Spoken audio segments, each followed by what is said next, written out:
Hi everyone, welcome to my talk.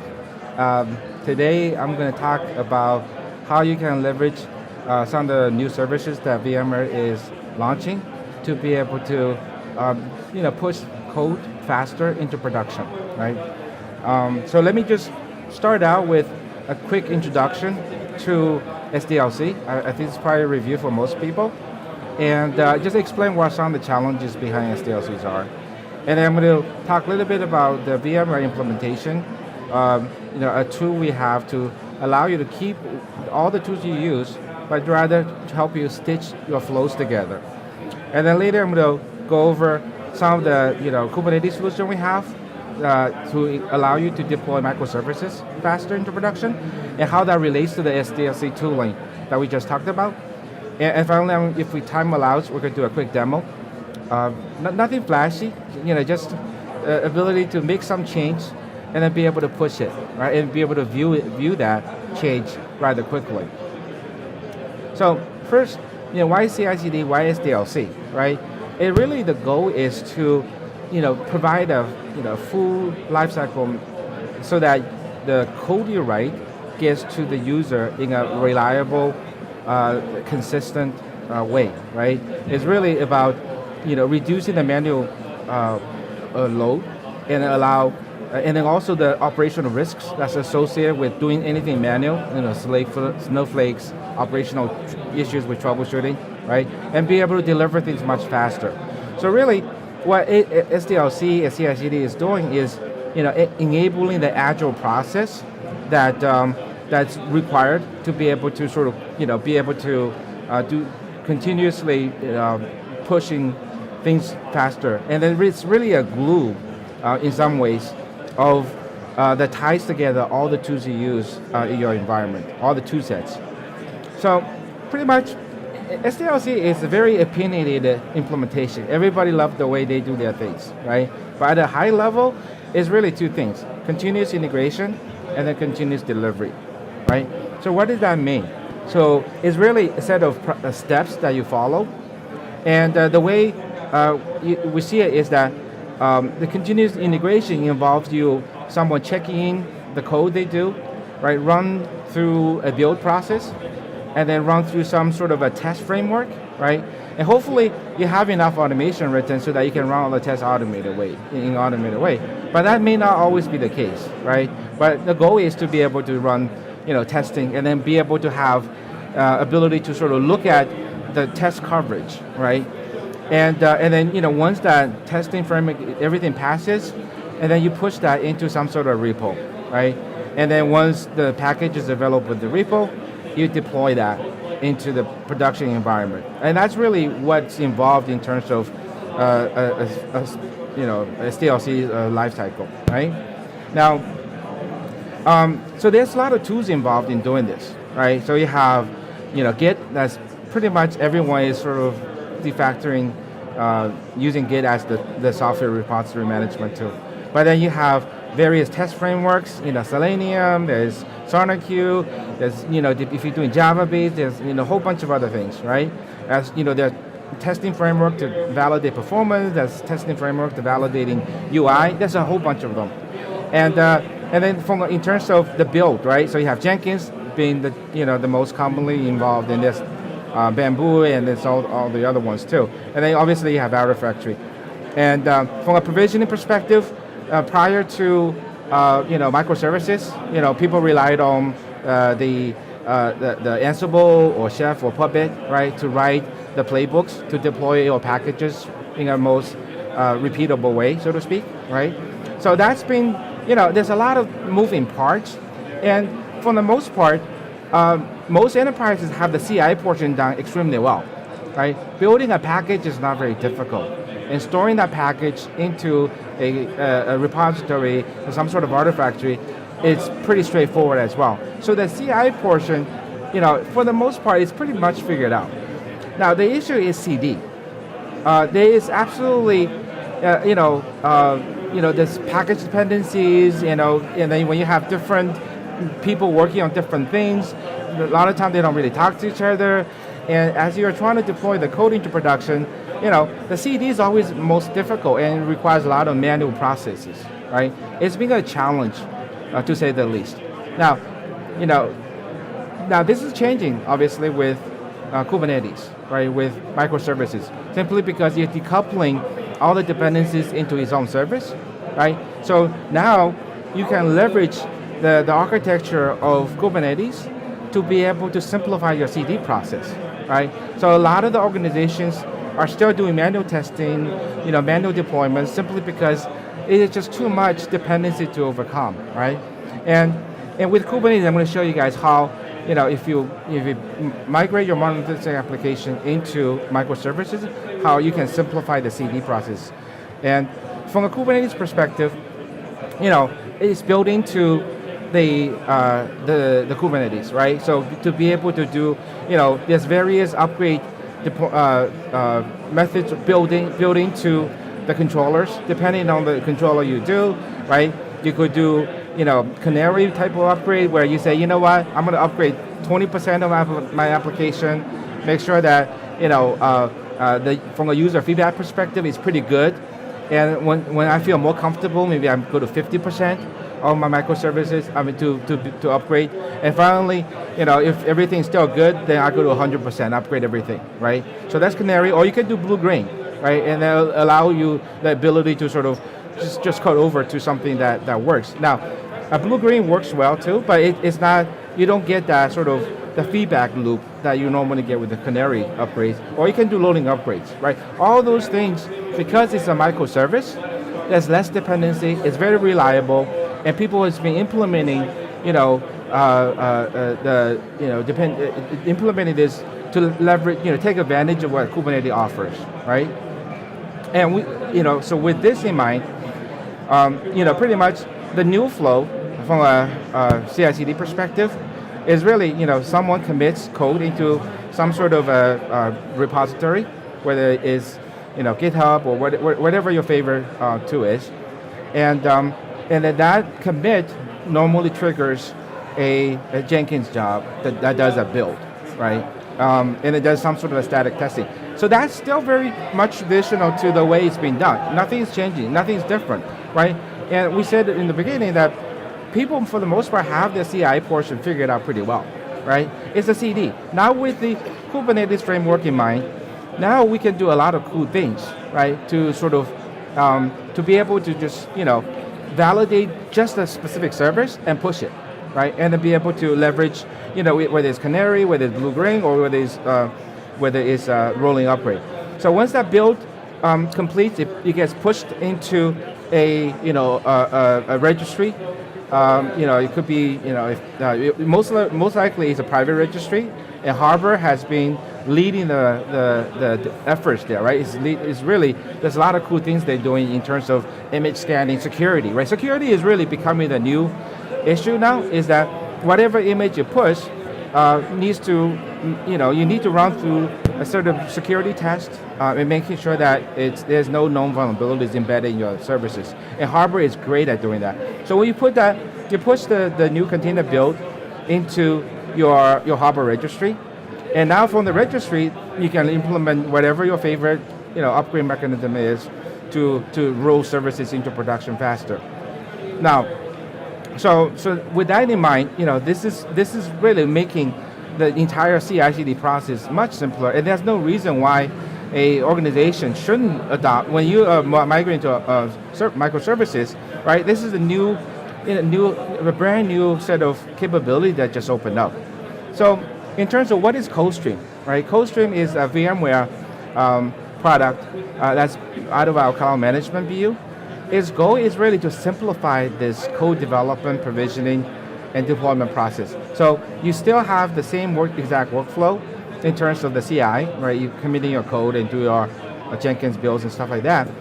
What it does is it's really trying to set up infrastructure that mirrors production right from the beginning, right? Instead of you trying to have different environments for, as you're moving your code through different cycles, you want to make sure that everything looks exactly the same. So you're testing what's actually being deployed, right?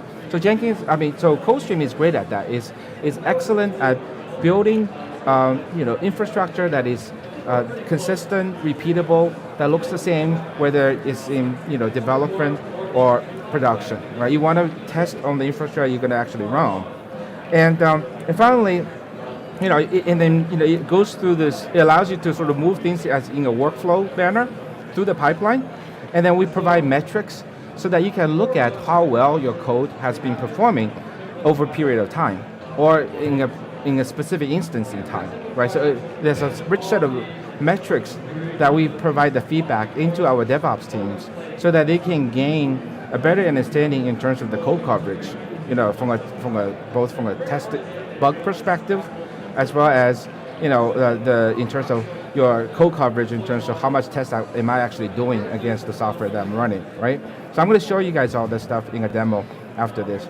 So some of the key workflows is using CodeStream as the master pipeline, right? And pretty much doing both.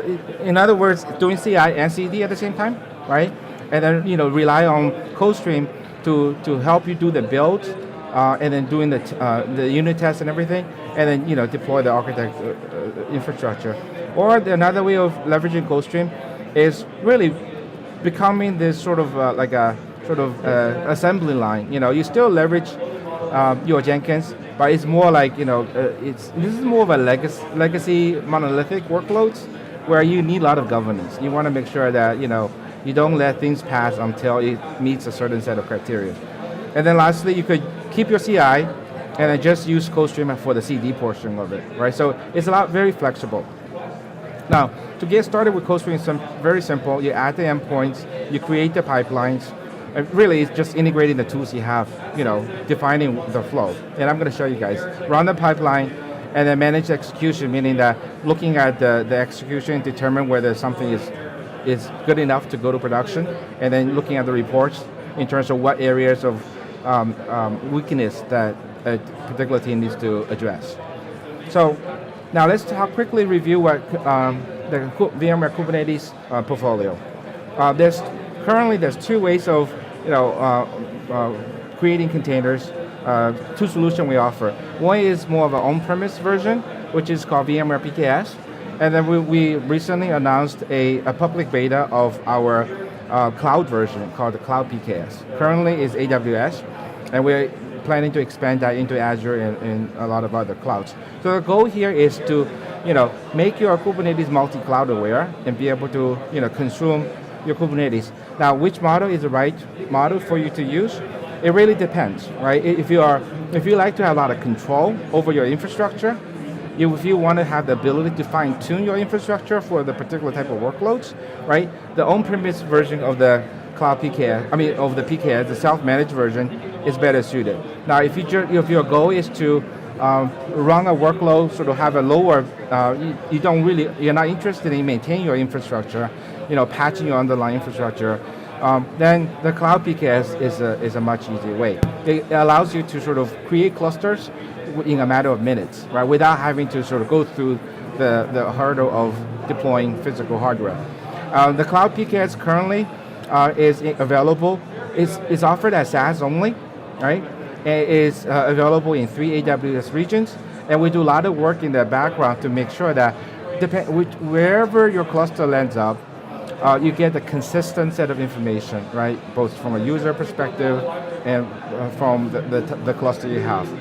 And it's fully certified with Kubernetes, with CNCF, and it's fully integrated with AWS services.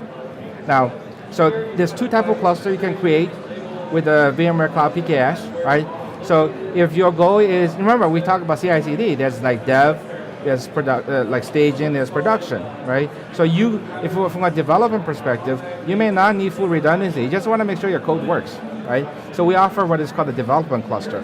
Now this type of cluster doesn't have full redundancy, so you don't have full redundant etcd, you have a single master node, and then you basically share your networking infrastructure, VPCs, with other deployment clusters, right? And then the addressing is fixed, for you.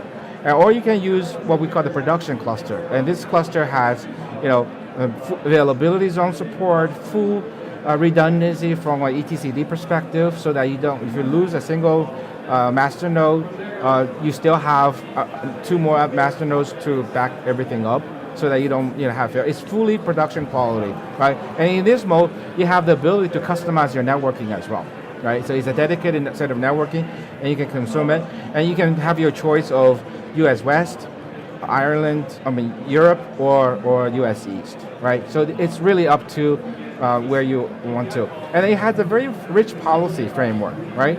So basically it starts with the organization, and you could have whatever user policy map to from an organization level propagates all the way down to the clusters. Or you can apply policies at different branches of your organizational tree, right? So we have a concept of folders.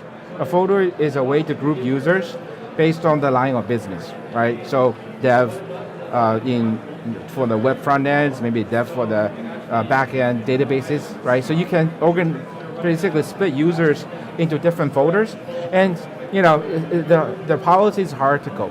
So if you apply it at the root, all the children will inherit the policy. So what that means is, you can set a policy for some global admin, and I can, map different set of users to different folders, right? And then all the objects they create will inherit those policies as well. And then it's all the way triggered into the actual cluster they deploy. So if I create, like for example, a cluster admin role using copycats, that cluster admin role will be propagated all the way into the cluster that gets created under that specific either project or folder.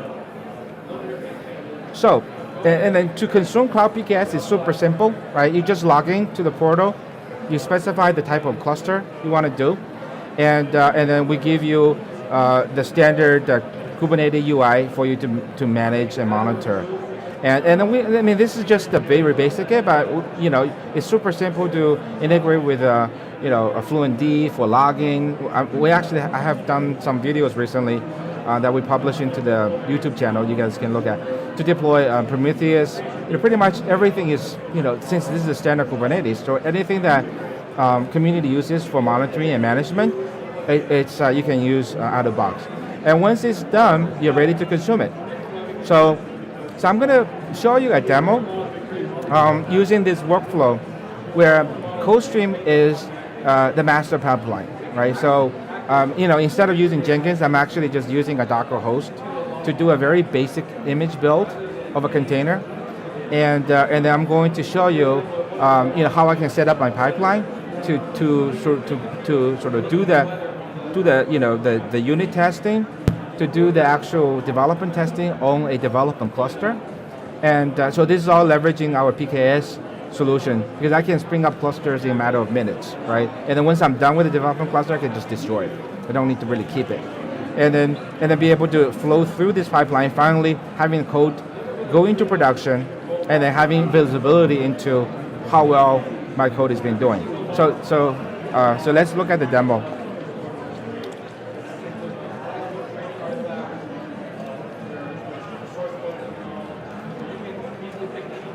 So this is I intentionally made it ugly to demonstrate the point, right? So I have this demo here. I have this web app, and obviously the color of choice is not that great. I mean, I can't even read it, right? So the goal here is to leverage CodeStream. So what I have in CodeStream is I have various pipeline defined, right? So I have endpoints. I'm sharing this with other folks, so you see a lot of unnecessary information here. But the goal here is, I have my my AWS repo defined here, right? I have my cluster.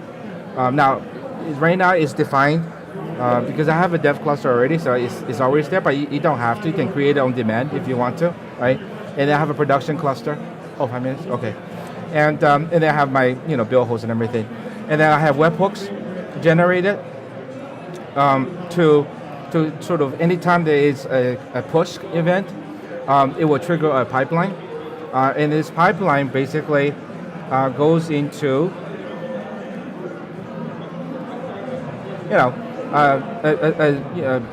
pretty much it pulls the code from the branch, and then it does a set of unit tests, and then it builds the app, and then pushes that into a registry, and from there I'm actually going to deploy it into the dev cluster. So this is what the demo is, and then so this is my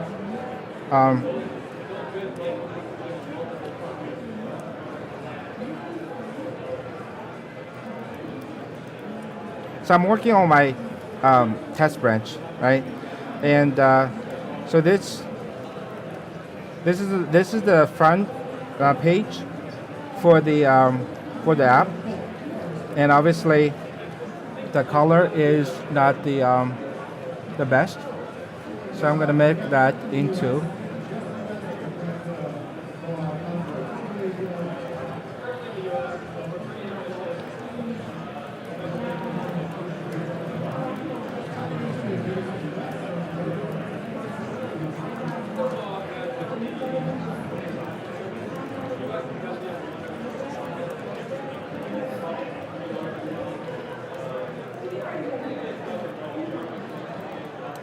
right.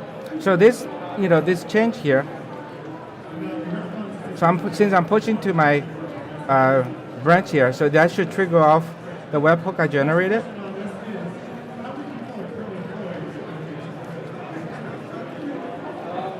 Right. So you see that the changes came in, and this change is going to trigger this pipeline. And so I can go to my executions, and I should have a task showing up shortly. Started.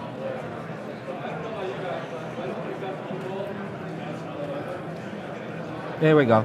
So what it's doing now is actually just I have a Docker host.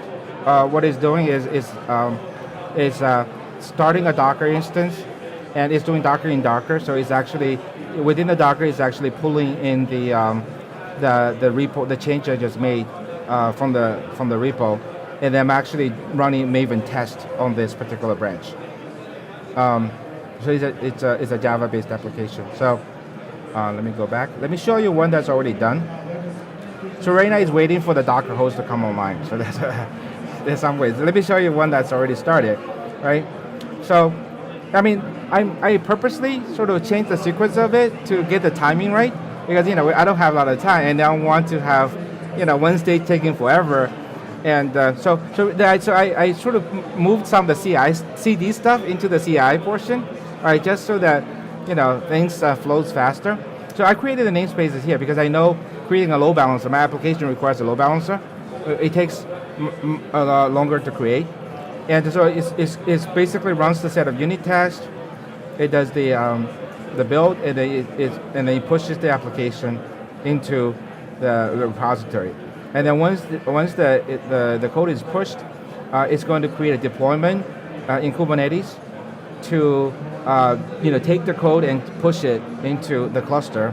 And then it does a set of validation, make sure that So this is where your actual solution tests will come into play, because I already did my unit test in my within Jenkins itself, right? So so this is more like there's a UI. This is where I will run my Selenium test to make sure that the GUI is looking good, right?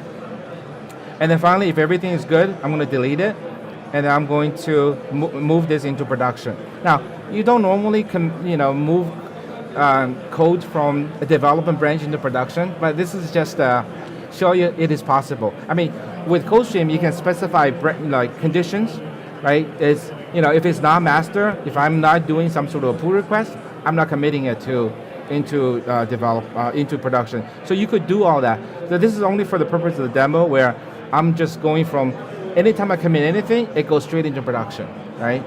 So anyway, let's see how far this code has been going. See if we have enough time. It's still running. All right. So I know this is going to take a long time. So what I'm going to do that, while this is running, I'm going to show you how some of the metrics you can get, right? So this is the pipeline that I've been running, to prepare for this event, right? So it shows me, this is all customizable. You can pretty much put whatever metric you feel is important, is relevant into this dashboard. So it gives you a historical view of how things are doing, how many, everything looks good here because I deleted the failed ones already. And it gives you more of a test coverage, right? The JUnit test, the code coverage testing results. And since I'm not really making changes to adding new capabilities, it's a flat line. But if your team is actually developing, you will see the trend going, hopefully it's going up, right? Going upwards. And the style testing, and also amount of bugs that we have found, right? So you can show this, you can use this as a way to assess, how well your team is doing. And let's see, is this still going? Yeah, it's still running. It takes, a few minutes to go. The goal here is that, for changes, since this is microservices, right? And I have ability to do canary type of upgrades, right? I could, upgrade a portion of my cluster and making sure that, that change I made is indeed, resolve the issue I'm having. And then deploy it out to the rest of it. And with CodeStream, you could insert whatever logic you want into the pipeline and then be able to tie whatever tool you use, right? The goal here is, we can bring Kubernetes cluster up within minutes, right? And the cluster is smart to only take in a capacity to perform the workload. It will never take more, right? And you can leverage the building capabilities of Kubernetes to simplify your application deployment. And then you can use CodeStream to keep the tools you already use, but rather make that seamless, right? Deploying one tool is easy, but making all the tools working together is hard, right? And that's the problem what CodeStream trying to solve is that, it's not trying to, we're not trying to replace it. Keep the tool you like, but let us help you solve the infrastructure portion together with Cloud PKS. So this is almost done, I hope. I'm moving to production now. So hopefully this is going to be done soon. So this is doing the canary upgrades. So it have multiple phases of it going through. Sorry, Steve. I know I'm running over. So, and so this is the concept of smart clusters, right? So this is what PKS offers is, we only bring up the Kubernetes worker nodes, to meet the demand. And then as the demand goes away, we will reduce the footprint as well. And, so this is all the clusters I have. Let's see how far this is going. But trust me, this color will change. It's a matter of waiting for the pipeline to finish.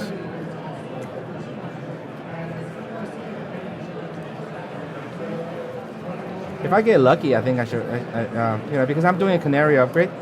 It already changed. Yeah. So, cool. That's it. Thanks, everyone. Thank you. Thank you.